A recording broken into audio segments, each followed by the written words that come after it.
you like me to introduce you? Or? Thank you. Just on the thought, Jay, you did the song alone. That's another one people probably sing to, or you just want to do call later.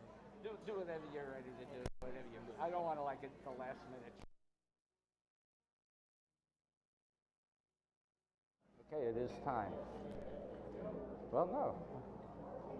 Okay, well, the clock is below zero, which means it is time to start worship. We are very lucky today to have with us a really talented musician, a world-renowned troubadour, would you even say? Okay. That sounds good. Paul Duffy. Thank you. Thank you, J.R. Thank you very much, folks. So good to be back here after such a long break.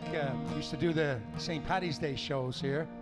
You guys were always fantastic at singing, so I'm going to do a song that no matter where you go, folks, in the world, people seem to know this song. It's crazy. I don't know why, but they just do. So please sing with me.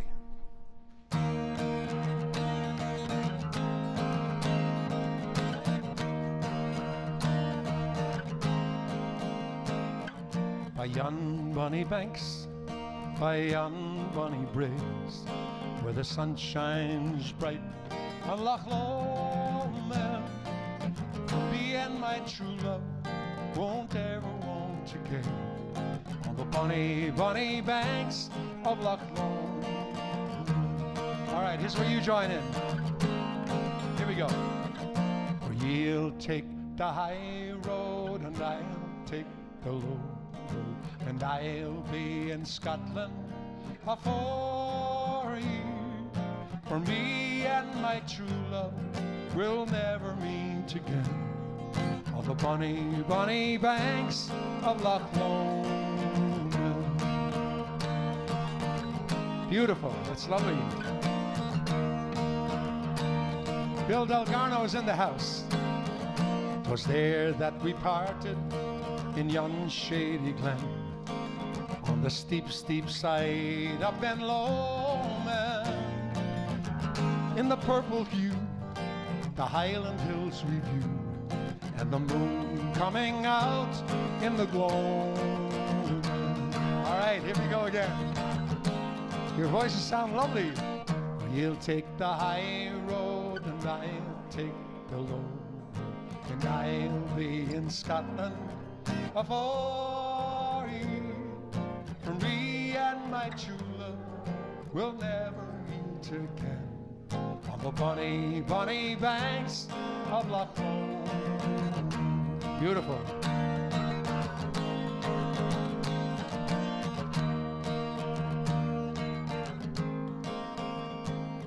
While the wee birdies sing and the wildflowers spring, and in sunshine the waters are sleeping, but the broken-hearted kens nae second spring again, and the waeful may cease frae their grieving.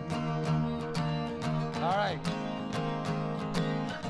For ye'll take the high road and I'll take the low road, and I'll be in Scotland afore ye. For me and my true love will never meet again, on the bonny, bonny banks of Loch Lomond. I want to hear you on your own, all right?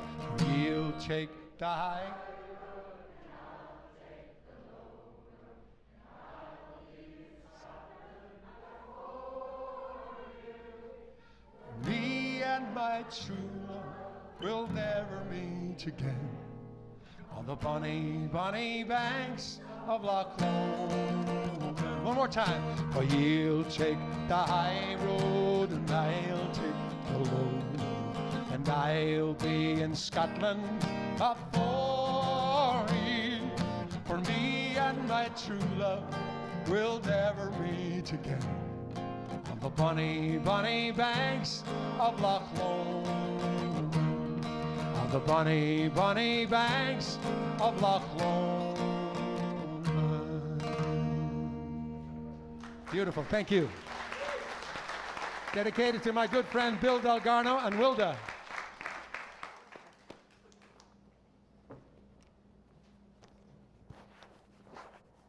Wow, that was a rousing stuff. Thank you, sir. Thank you. So I am Reverend J. Wolin, settled minister of the Unitarian Universalist Church of Sarasota and Lakewood Ranch. We especially want to welcome our visitors here today, both on campus as well as live stream on YouTube. We invite our visitors to participate in any of the events in this church. We welcome visitors to find out more about us and Unitarian Universalism. You can register on our virtual guest book on our website, uucsarasota.com. And then as well, if you do, we promise we won't inundate you. There'll be a weekly email with a newsletter and maybe some Zoom links for events. If you're here in person, we do actually have a sign-up sheet on the visitor's desk right outside the front of the sanctuary. And as always, we invite you to join us for coffee, and there's always cookies of some sort after the service, and we look forward to getting to know you. Now, this week we have a special announcement from the Arts Council. There is a new exhibit in the Lexow wing of the colorful and textured works by the local artist Susan Hurwitz. And I'll tell you, I just walked through there this morning. It is well worth going to. Just the brightness of the colors were just so beautiful. So please stop in after service. There's an opening reception where you can actually meet the artist and see her work. She uses color and texture to help achieve her goal of taking the viewer from how they, and I'm quoting here, usually see the world to one in which color can infuse new energy into the ordinary and elevate mood, end quote. She goes on to say, it is my firm belief that art can help us process the world around us, and that color and thematic choices can impact our mood and our sense of well-being. So I would agree with that. I did. My mood elevated as soon as I walked through that room, so please check it out. Please take a look at her work and let it help you smile. It'll be up through October 13th. One more very short announcement. If you are interested in our small group ministry, chalice circles or journey circles, there will be somebody. We do have openings, and we will have somebody at a table outside to sign you up. That will be more of a search and find table. I hope they will have a sign. Okay, so let us center ourselves now. Our opening reading is something I entitled Burn Strong. As we light this flame, let it be a guide to show the path of our commitment to gaining wisdom, to sharing love, to welcoming all, to seeking justice, to inciting imagination from person to person and generation to generation. Let this light burn strong within each of us, and let it be in our hearts now and forever as we light our chalice. Please join me in now saying the words of affirmation, which are printed in your order of service and will be displayed on the screen behind me.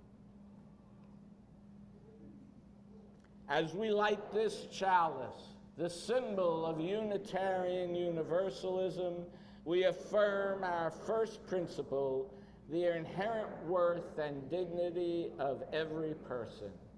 I invite you to rise in body and or spirit for our opening hymn number 338, I Seek the Spirit of the Child. Don will play it through once first, and then we will sing.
So today, for Words for All Ages, we will be having a child dedication service.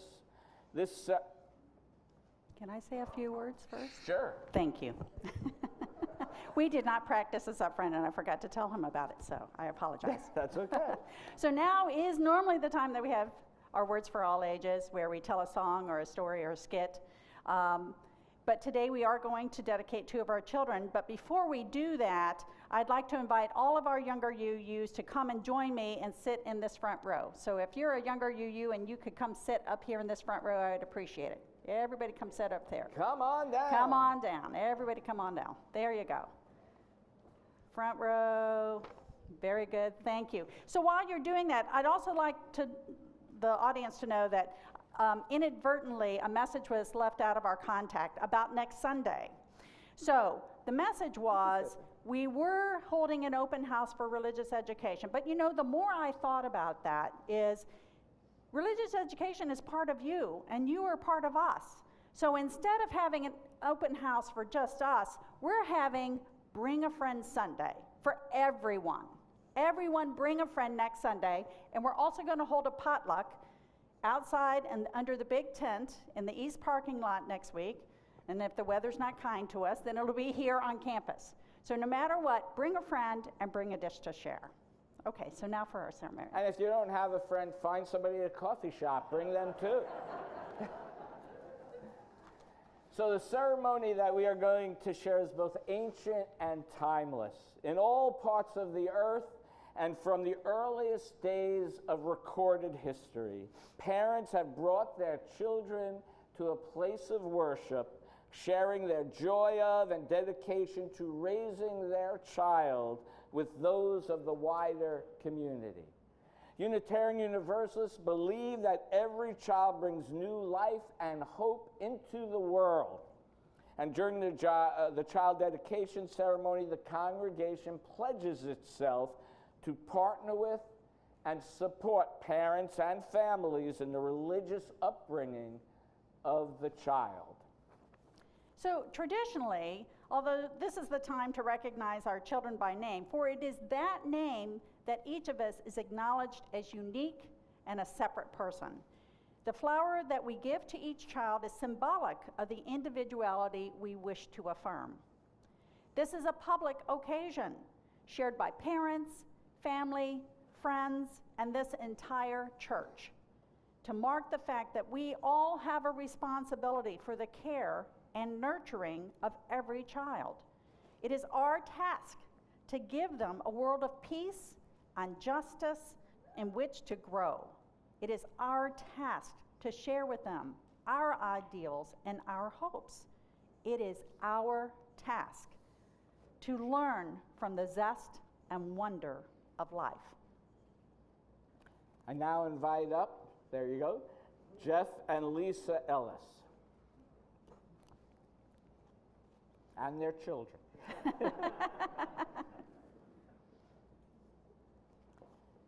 Jeff and Lisa, in presenting your children at this service, you invite all of us in this congregation to share some of the joy and responsibility that is yours as parents. You seek our support in your dedication to the task of nurturing the fullest unfolding of the personality of your children.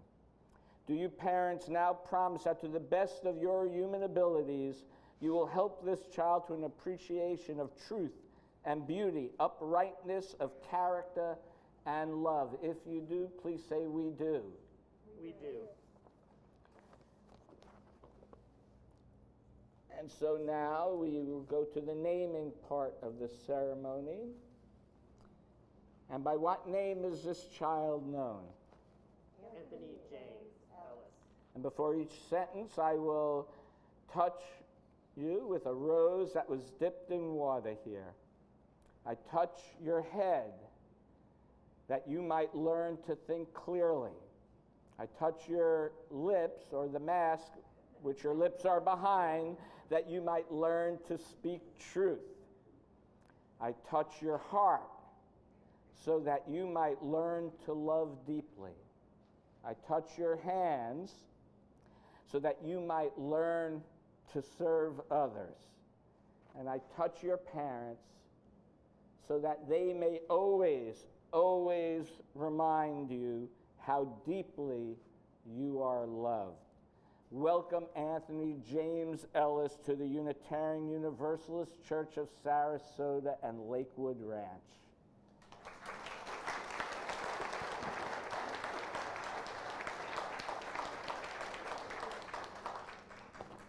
And by what name is this child known? Jacqueline Grace Ellis.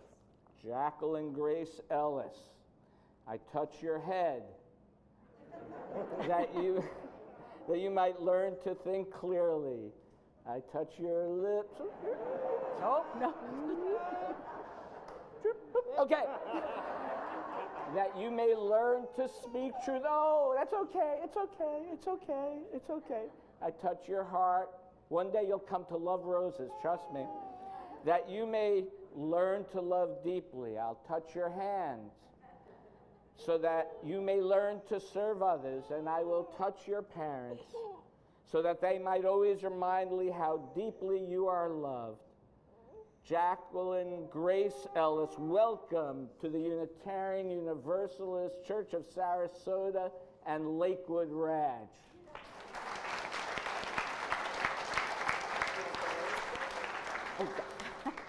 Wonderful. Can I have all the younger UUs please stand up? As you grew up together in this congregation, will you be a friend to AJ and Jackie? Will you speak to them with kindness and fairness? And will you show them the best that is in you and help them discover the best that is in them? If you believe that, say, we do. We do. Awesome. Now to our audience. Would you all please rise and body your spirit?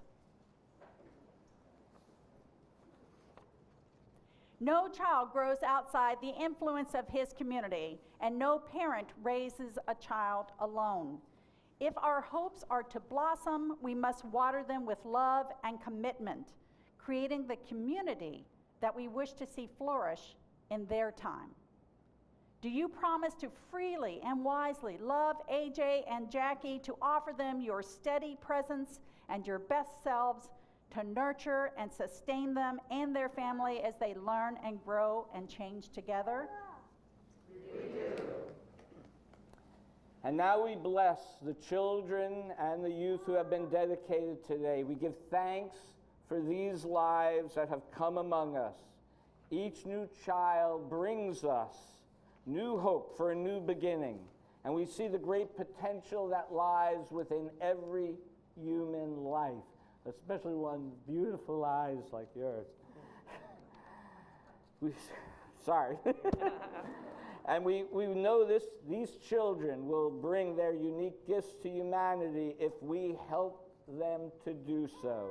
May we recognize and nurture the unique gifts of these children, and through all the challenges and joys to come, may these children's lives be blessed with hope and courage and love. May it be so. Fist bump? All right. So, Jeff and Lisa, I'm honored to be part of this special occasion in your life. And we have a few things for you to keep as promises of this congregation to support you and AJ and Jackie. So the first are, we have dedication certificates for each of the children. And AJ, come stand up front. And we have a plant that we would like to gift your family to symbolize the growth and the future growth of your lives and our faith and our community. And we look forward to seeing you blossom and grow too. Thank you. So now it is time for our younger UUs to join me in the West Wing, where we will have our lessons on the big questions in life. And after the service, I hope that everyone will visit our congratulations table where the Ellises will be there and enjoy some cake, gluten-free and vegan, and refreshment. Thank you.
centering in words are Generation to Generation by Antoine de Saint-Exupéry. I don't know if I pronounced that right. You can fact check me later. In a house which becomes a home, one hands down and another takes up the heritage of mind and heart, laughter and tears, musings and deeds. Love, like a carefully loaded ship, crosses the gulf between generations. Therefore, we do not neglect the ceremonies of passages. When we wed, when we die, when we are blessed with a child, when we depart and when we return, when we plant and when we harvest, let us bring up our children. It is not the place of some official to hand to them their heritage. If others impart to our children our knowledge and ideals, they will lose all of us that is wordless and full of wonder. Let us build memories in our children, lest they drag out joyless lives, lest they allow treasures to be lost because they have not been given the keys. We live not by things, but by the meanings of things. It is needful to transmit the passwords from generation to generation. Let us take a minute of silence now to contemplate the wisdom we share with the children of the congregation, and let us also contemplate the message this country, this state gives to asylum seekers, especially the children, as they escape violence in their own country.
I share with you a reading from James Baldwin from his essay, Nothing Personal.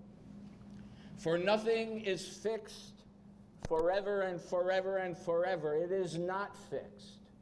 The earth is always shifting. The light is always changing. The sea does not cease to grind down rock.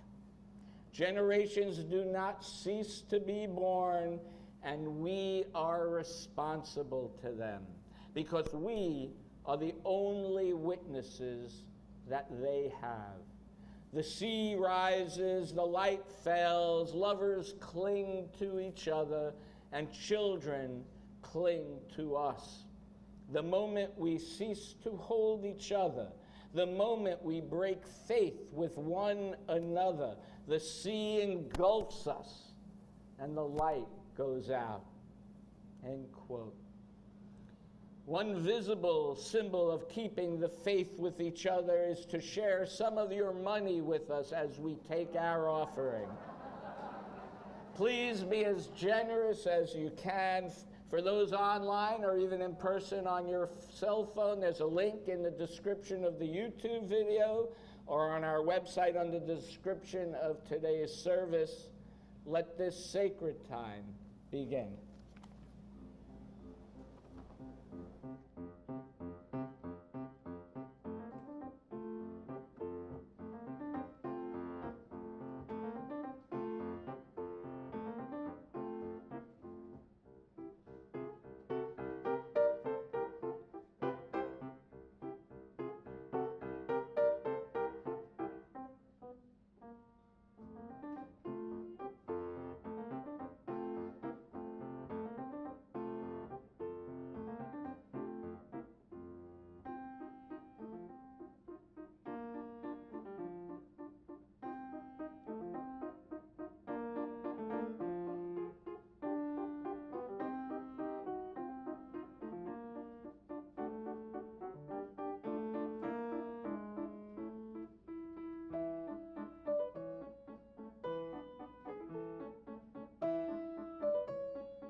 The reading On Children by Khalil Gibran. And a parent who held a babe against their bosom said, "Speak to us of children." And he said, "Your children are not your children. They are the sons and daughters of life's longing for itself. They come through you, but are not from you. And though they are with you, yet they belong not to you. You may give them your love, but not your thoughts, for they have their own thoughts. You may house their bodies, but not their souls. For their souls dwell in the house of tomorrow, which you cannot visit, not even in your dreams. You may strive to be like them, but seek not to make them like you. For life goes not backward, nor tarries with yesterday. You are the bows from which your children as living arrows are sent forth. The archer sees the mark upon the path of the infinite and bends you with might that the arrows may go swift and far. Let your bending in the archer's hand be for gladness, for even as you love the arrow that flies, so they love the bow that is stable. And now once more, Paul Duffy.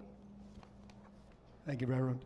Okay, folks, this song, in the original version of this song, there's a full band and a choir.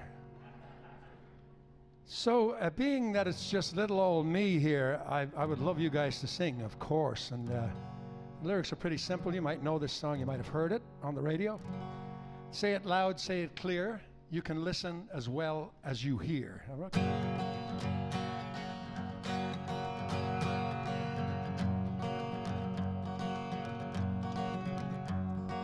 Every generation blames the one before. And all of our frustration come beating on your door. I know that I'm a prisoner to all my Father held so deep. I know that I'm a hostage to all his hopes and fears. I just wish I could have told him in the living years. Old crumpled piece of paper filled with imperfect thoughts, a stilted conversation. I'm afraid that's all we got. You say you just don't see it. He says it's perfect sense. You just can't get agreement in the present tense. We all talk a different language, talking in defense. All right, here we go with the chorus, folks. Say it loud, say it clear. You can listen. You can listen as well as you hear. That's beautiful, lovely. It's too late when we die. When we die, to admit we don't see eye to eye.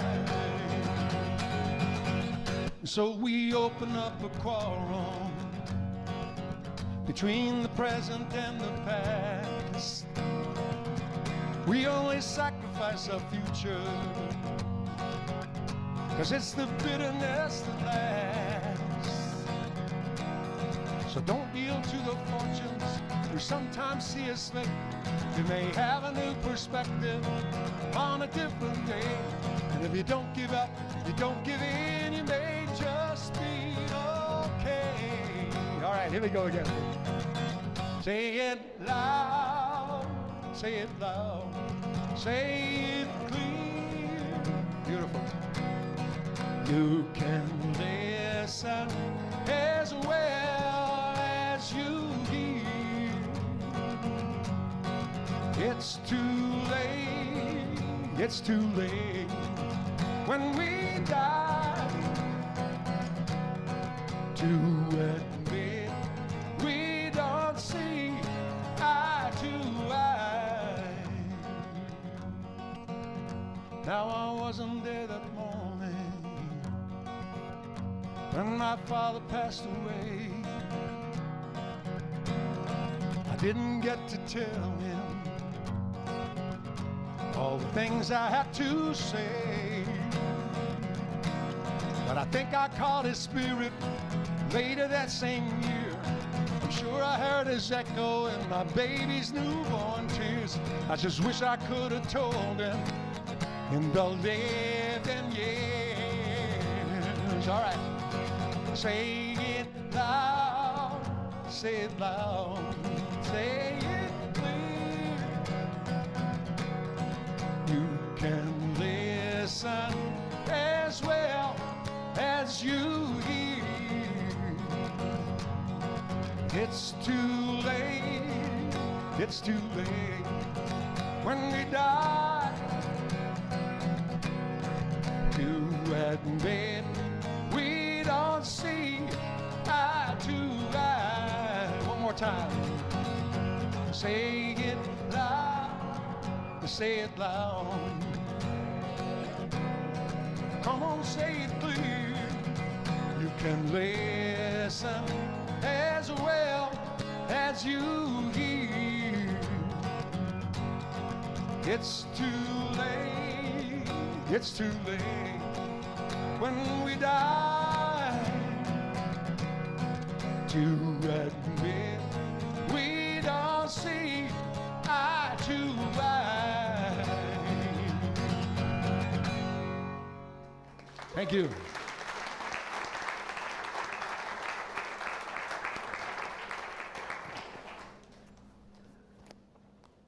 Well, Duffy, thank you. Whoa, well, we'll have another song later. Yeah, give him a round. Give him another round of applause.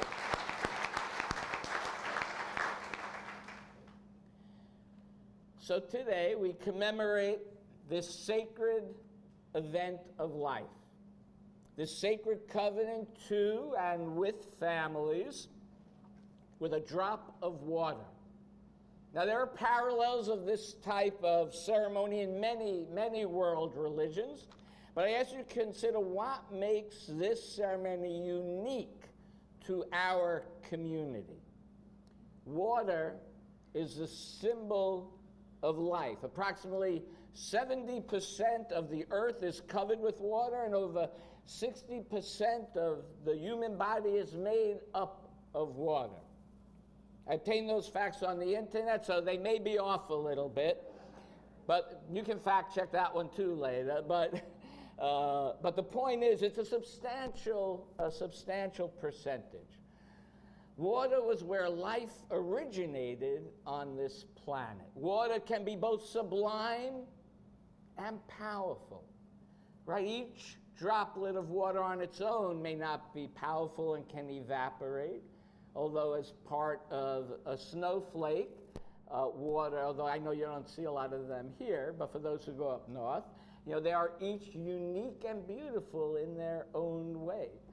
But if you get enough water droplets together, it can power a hydroelectric energy plant. We think of a river flowing freely, but really it is defined by, and sometimes defines, the land surrounding the river. The rivers flow to the ocean, where each droplet of water is still separate, but also becomes part of the same oneness of the ocean. Children as well are defined by and define the communities they live in. They are each unique individuals, and they become part of the community and all humanity. With a droplet of water, we honor that uniqueness and the joining of that uniqueness to all creation. And thus we honor life itself. So today we dedicated Jacqueline Grace Ellis and Anthony James Ellis as part of this community. I would like us to think deeply today about what this means for the children, for the parents, and as well for the entire community. But first, I do want to acknowledge that this discussion can also be painful for some. If you've lost a child, or have had a child with illness, or experienced issues of infertility, as well as those who have had harmful childhoods, this may bring up complicated emotions for you. I just want us all to recognize that we all walk down different paths, and let us hold that gently with each other. Raising a child, though, is sort of like the tagline from the show Star Trek, going to a place that no person has gone before. Even though it's been happening for generations, it always seems to be new, and it's your child. As parents, there can be a sense of wonder and innocence. The child's first steps, first words, when they smile at you after you make a goofy face at them, which that was always my personal specialty and favorite one. And then comes a dose of reality and a loss of innocence for both the adult and the child, the changing of diapers, the first time they fall, the constant waking up at 3 in the morning. And as children grow, there's a balance between protection and fostering independence, right? Of holding back and letting go.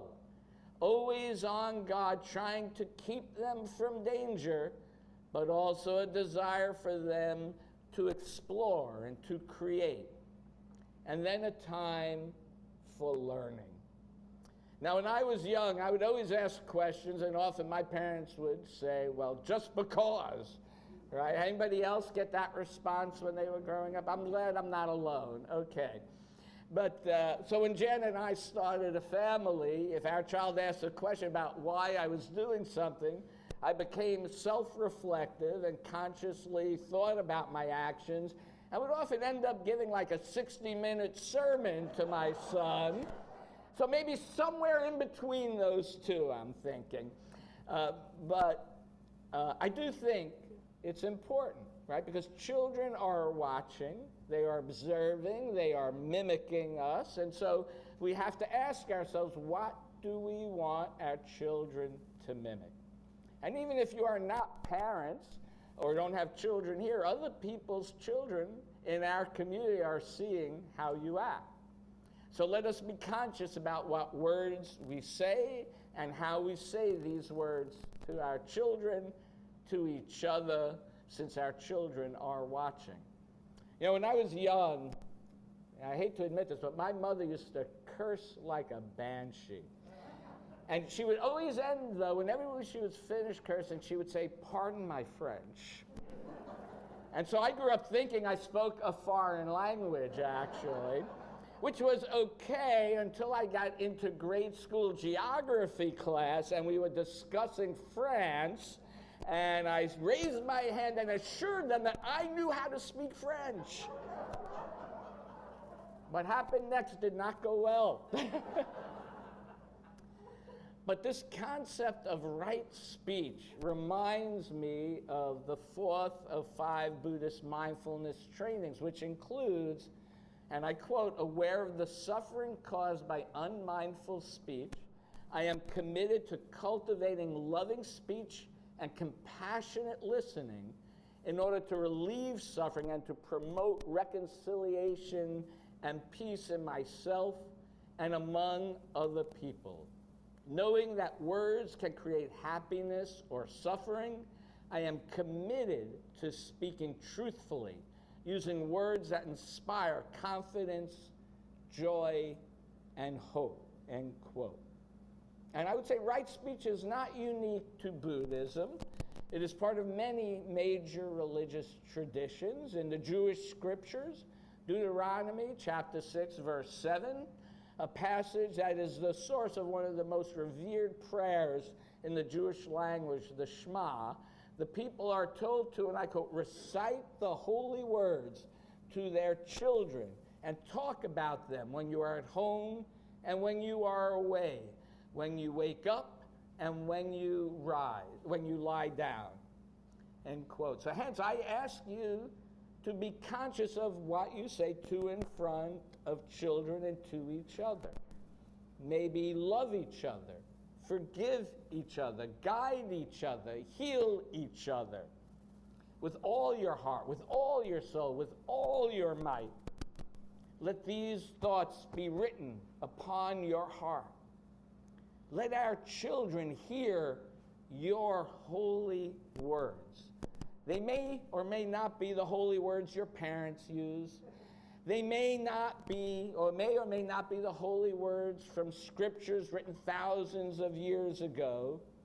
They may be words like love, compassion, grace, freedom, peace, forgiveness, truth, justice, spirit. I ask you to think about what your holy words are. What words and values do you want to share with the children of this church? The children of this church need to hear these words, need to see all of us as role models of how to live and speak.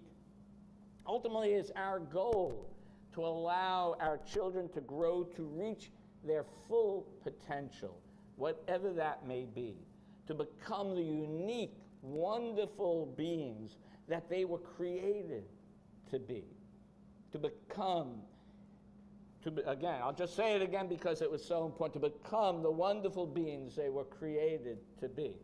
It is tempting to want them to be who we want them to be, but we have to have the courage to allow them to be who they need to be, letting their life unfold, to follow where their heart leads them based on their skills, their potential, their choices, their hopes, their passions, their dreams. And children have a tremendous capacity, and it is our responsibility as parents as part of this community to nurture their talents and dreams, to help them realize who they are and what they are capable of. So what is our responsibility as a community? How can we be there to help support, guide, and be mentors to young people? Well, we can make them feel welcome within our community, in our worship, and in our lives. It's important to create a loving, inclusive community that includes children and youth, because inclusion teaches children our values, which helps guide them on the path of life. Often it is said, youth are the future of our church. And, I do agree with that, but I would also say the children and youth are the present of this church. They are part of this church now. Children and youth have spiritual and religious needs. And some people advocate the need to include families as a way to help the church grow. And that may or may not be true, for many people keep moving to Florida. But what I know to be true is that families and children need Unitarian Universalism. In a constantly changing world with rising authoritarianism, children are facing limited education on racism, sexual orientation, and gender identity. Children and youth need a place to come where it is safe to learn about and explore these topics, and to explore the world and to explore their lives. I mean, we can all remember when we were young how difficult it was to figure out how things worked in the world. If we believe Unitarian Universalism has an important message, then we should want to pass it down to future generations. And as well, children and youth need to have a place where they know they will be accepted and loved for who they are. Last year I had a very powerful experience. I met this was when I was in Iowa, and I met one of the state legislators. And when she heard I was a Unitarian Universalist minister, she came running up to me, and she wanted me to know that the congregation that I served was the only place in her youth, that was before I got there, but it was the only place in her youth that she felt safe as a lesbian.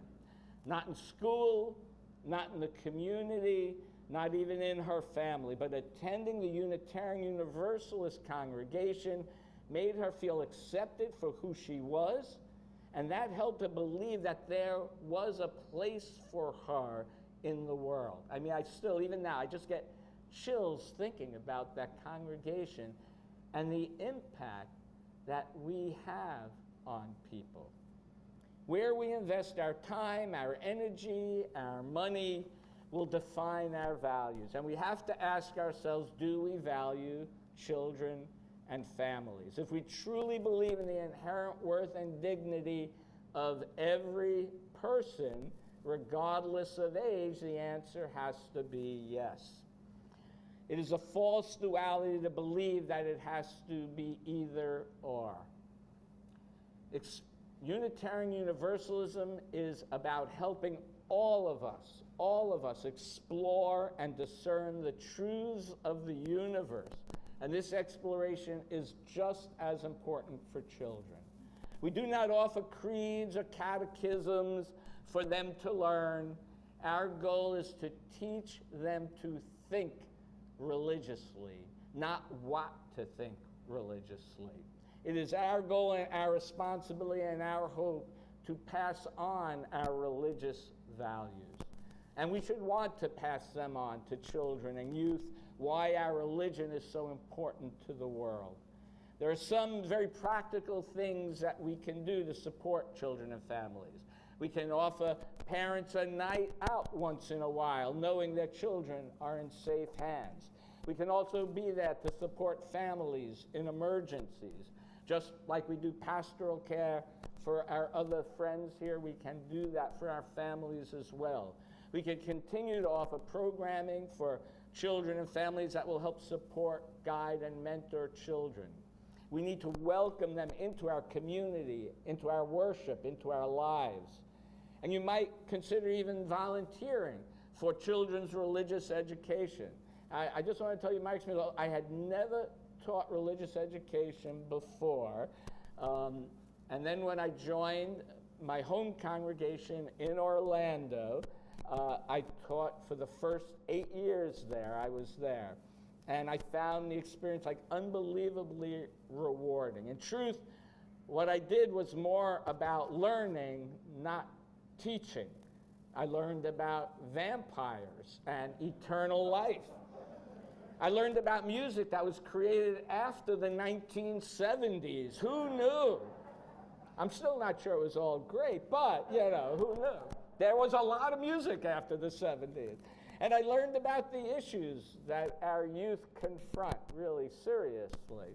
And by teaching them and not wanting to sound ignorant, I learned a lot about the rich heritage of Unitarian Universalism. And most mornings they were excited to learn as well, especially if I brought snacks.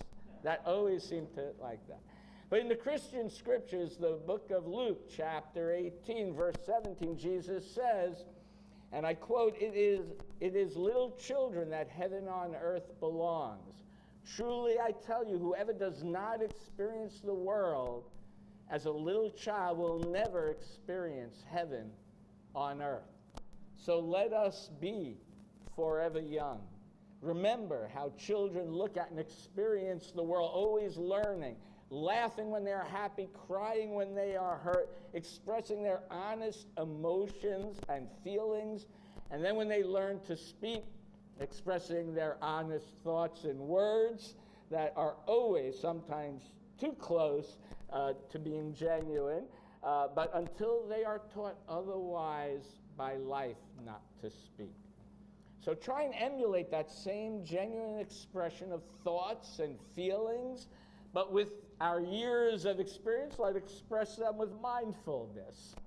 Too often, I think, children are told to be quiet, and the message they receive is to deny their thoughts and feelings. When a child screams during service when I'm here, I never take that as a sign they don't like my sermon, okay? We rarely have any idea why they are crying, but that is the only way they know how to express themselves. And that's why I don't mind babies crying during service. They are a part of my community, and that is what babies do. And they and their parents need to feel that they are truly accepted into our community. And they should be welcomed and supported by all, because we who attend here as members are covenanted with each other. We're covenanted to stand with each other and to love each other. Even if a baby is crying, even if we don't always agree with each other, even if we don't always like what the minister says at times. But it is about we, not I. It is about how we agree to be together. It is about loving each other even through difficulties and holding that love and caring for others in their joy and in their pain. And babies do not know any other way how to express their pain. So trust me, if a parent is here with a crying child, it is because they really need to be here. They wouldn't stay otherwise unless they needed to be here. So perhaps if you see them in distress, someone could offer them help. And by so doing, we learn to act with compassion for others. We all learn from all of our experiences in the world, a sharing of wisdom from all. We have much to learn from each other. There are some of you I know have been here 40, 50 years. Some of you have raised children as well here.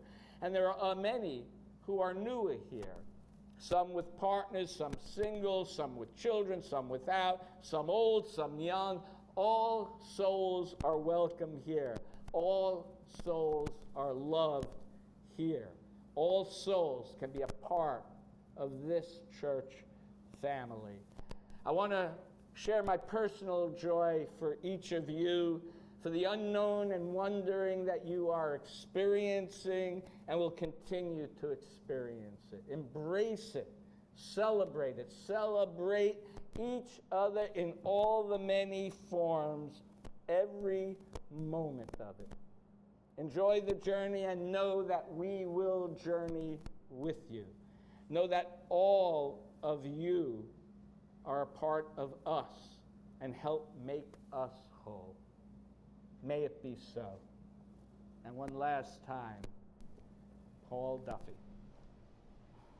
Folks, show your appreciation for Reverend J, please. Wonderful. And I got to make one mention of a friend of mine who's been a tireless advocate for the UU Church for many years. Invited me to play here today, Don DeMaio. Thank you, Don. Okay, folks, Forever Young.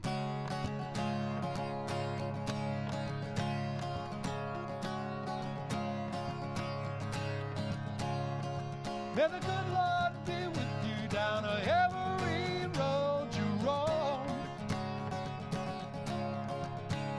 And may sunshine and happiness surround you when you're far from home.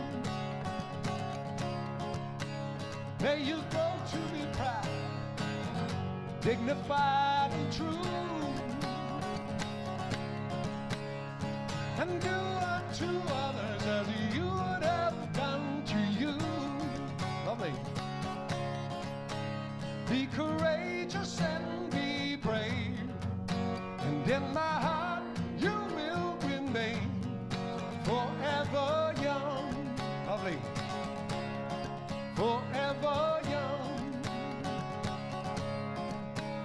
May good fortune be with you and your guiding light be strong.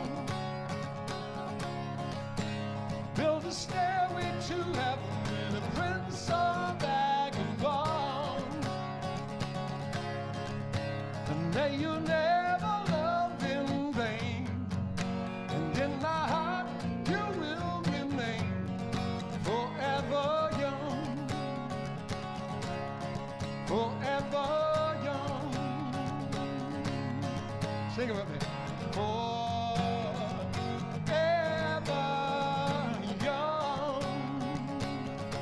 Again.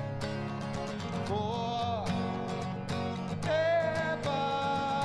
young. When you finally find a way, I'll be hoping that I served you well. For the wisdom of a lifetime, no one can really tell. And whatever road you choose, I'm right behind you in all news. Forever young. Forever young. Forever young. All right. Forever young. Forever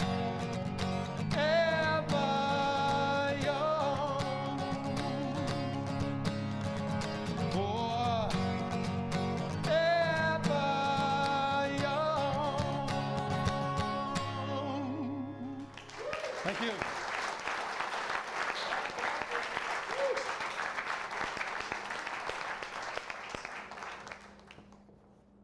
Thank you for your presence here today. Much appreciated.